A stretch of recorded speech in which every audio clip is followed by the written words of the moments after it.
Good morning, all dear students, in this morning session of English literature. Here I am going to start a very beautiful poem, Telephone Conversation, composed by Wole Soyinka, a Nigerian poet who has been one of the leading figures in Nigerian literature. He wrote a number of successful plays and also led to a theatrical company in a beautiful and painting manner. Let me start about some special points of the poem. The poem reveals prejudices among different type of races, which is revealed in the text of the poem. Actually, it is the voice of the poet. The poem is written in first person narrative, telephonic conversation by Wole Soyinka. He draws upon an unseen picture of humanity where it projects the innate differences that resides among individuals or different races. It has been depicted through the conversation of a white lady and an African man. The poem is a mighty comment on racism coupled with prejudices that still exists like a milestone. Really, our society even today is not free from prejudices. The idea of telephone conversation is how human beings are inclined to focus and sort out issues that are based on individual differences, which seldom gives us a chance to look into our souls and determine where and how far we have deteriorated with us. It is not difficult for us to determine and differentiate between anything that is good or bad, or black and white, or old and young. However, telephonic conversation by Wole Soyinka is a blatant example how a simple communication is vehemently affected as we focus too seriously upon our recognizable differences. Resistance is created to stop all and everything that is needed to form a bond and act as a lubricant between human beings too. Also important in this case is to note how Wole Soyinka uses words dipped in racism to create impact that turns out to be highly detrimental to the conversation. Okay, dear students, now try to understand in very simple words. I will speak and I will try to convince you. So let us start. The poem is about a telephone conversation between a white lady and an African man, and the poet shows the racism in the society. The African man is the speaker in the poem. The man is searching for a house and he finds one. The price is good and the area where it is located is not very populated and not racist. Everything was fine, but the man had not confessed his breed. He told her that he would hate to waste his time and he is African. It is said that he has to feel like he is confessing for a crime when he said that he is African, and we also get to know that the area he is very racist and he has already met racist people.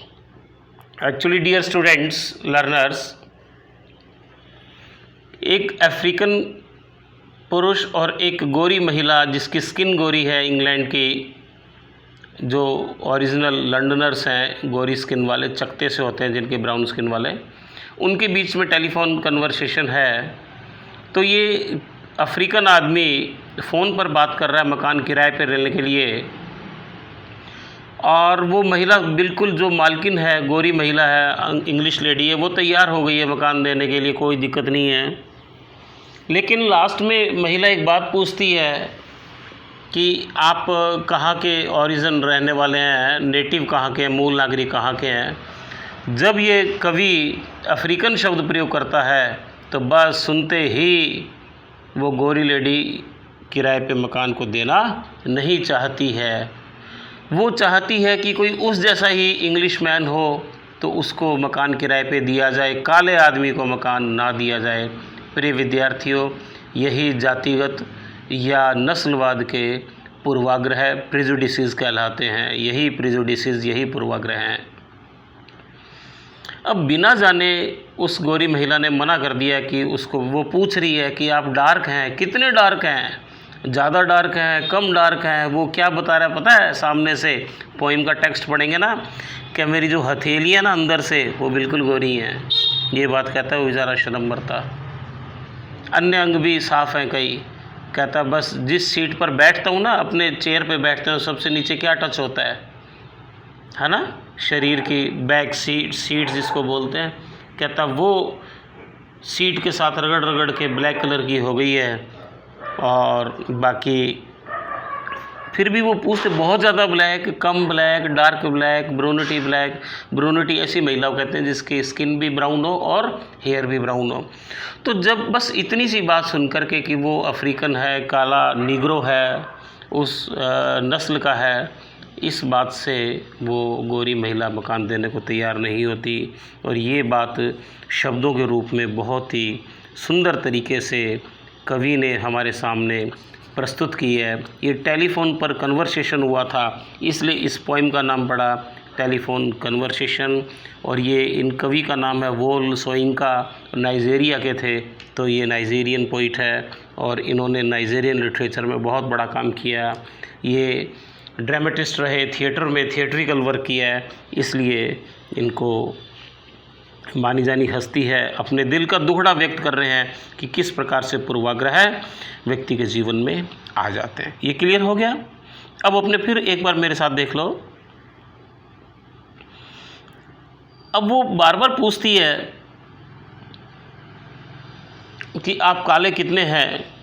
The man is searching for a house, वो मकान की तलाश कर रहा है ना, इसलिए। And he finds one, the price is good, मकान की कीमत सही है, लोकेलिटी एरिया बिल्कुल सही बैठ रहा है, एवरीथिंग वाज फाइन।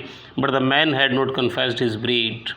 ब्रीड नस्ल, जब नस्ल की बात आती है तो वो काला है, गोरा है, किस प्रकार का है। तो ये क्वेश्चंस उसके सामने प्रॉब्लम आते हैं। वो लेडीज़ बड़े स्टाइल से पूछती है और इस प्रकार से पूछती है कि मानो वो इस बात को बताने में भी he is going to confess that he is a criminal, मानो कि वैसे दिल से स्वीकार कर रहा हो कि काले रंग का होना अपने आप में क्रिमिनल है, कोई क्राइम करने वाला है, ये अपराधी है क्या। After his confession he was greeted with silence. After some time the lady spoke through her lipstick coated lips. बहुत अच्छा यहाँ वर्णन किया है कि वो इतनी अमीर लेडी लग रही है कि उसके लिप्स के ऊपर कोट किया हुआ है, रंग लिपस्टिक का चढ़ा हुआ है, और वहाँ पर एक लंबी सी सोने की, गोल्ड की सिगार या सिगारेट टाइप वो पी रही है। और वो हर प्रकार से हाई सोफिस्टिकेटेड मैनर को एज्यूम करने वाली लेडी है। और फिर वो एक बात और पूछती है। The white landlady asked the prospective African tenant whether he was using red booth, कि रेड बूथ को यूज़ करता है, रेड पिलर बॉक्स को, and red double tiered omnibus which are usually used by the Negroes. एक और बात है कि जैसे वो स्पेशल बसेस थी, बड़ी सारी बस हुआ करती थी और उसमें निग्रो लोग ही बैठ के जाते थे। तो वो कंफर्म कर रही है कि अच्छा वो रेड पिलर वाली, ब्लैक पिलर वाली उस बस के अंदर बैठ के जाते होगा, ताकि ये कंफर्म हो जाए कि हाँ वो ब्लैक स्किन वाला अफ्रीकन ही है, और वो कंफर्म हो जाए तो वो उसको मना करे। Then there was silence which was ill-mannered. She wanted simplification showed that she had been kind. Then she asked whether he was dark or light dark. He asked her whether she meant like plain or milk chocolate. बेचारा ये पूछ रहा है कि colour में भी कम ज़्यादा, brown colour, dark brown, simple brown, He further said that his color was West African sepia, जो पश्चिमी अफ्रीका के सीपिया है ना उस जैसा is mentioned in his passport, ये सब उसके पासपोर्ट में भी लिखा हुआ है. Again there was silence after her agreeing, which was without emotion. She asked for clarification since she did not know sepia. He replied that it was brunette. Brunette वो जिनकी स्किन भी भूरे रंग की और बाल भी भूरे रंग के होते हैं, like the brown hair of a lady. She wanted to confirm that it was dark. The prospective tenant replied that it was not altogether dark. बेचारा वो ये कह रहा है मैं वैसा डार्क नहीं हूँ, एकदम से शार्प काला वो नहीं. बेचारा क्या कहता है. He added that his face was dark, but the palm of his hand, soles of his feet were like bleached hair of a haired woman. मेरे जो पाम है ना, हथेली अंदर से और मेरे पाम नीचे से वो उस प्रकार से चमकीले से हैं जैसे एक वो महिला होती है ना, उसके बाल पेंटेड किए होते हैं, डाई किए होते हैं डिफरेंट कलर में, तो क्या वैसे हैं. Moreover friction caused by the sitting down had turned his bottom rump, ये क्या कहेंगे, बैक साइड को बटॉक्स कहेंगे, या हिंदी में तो बड़ा मुश्किल है ये शब्द बोलना मेरे लिए, आप देख लेना RUMP, जिसके ऊपर बैठते हैं कुर्सी पे, तो ये पीछे वाली सीट जो होती है, कहता है ये लाइक ब्लैक रेवन, जैसे काला कागला होता है ना, बिल्कुल शाक है वैसी हो गई है बैक सीट मेरी बैठ के घर्षण से. When the African man heard a crash of thunder on phone, he simply made an appeal to her to see him for herself. इस प्रकार से ये अंग्रेज़ लोग गोरी चमड़ी वाले खुद कह तो देते हैं कि हम पूर्वाग्रह नहीं करते, पर सबसे ज़्यादा यही पूर्वाग्रह करते हैं. एक बार महात्मा गांधी यात्रा कर रहे थे इंग्लैंड में, तो वो 2 सीट जो होती हैं उसके ऊपर बैठ गए थे, दोनों खाली थी.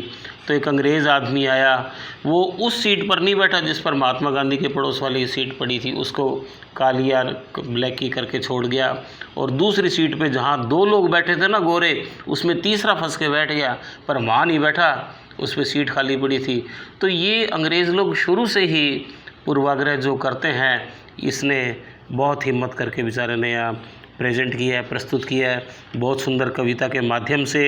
तो प्रिय विद्यार्थियों, मेरे को पूरी उम्मीद है कि आपको ये काफ़ी हद तक समझ में आ गया होगा, है ना.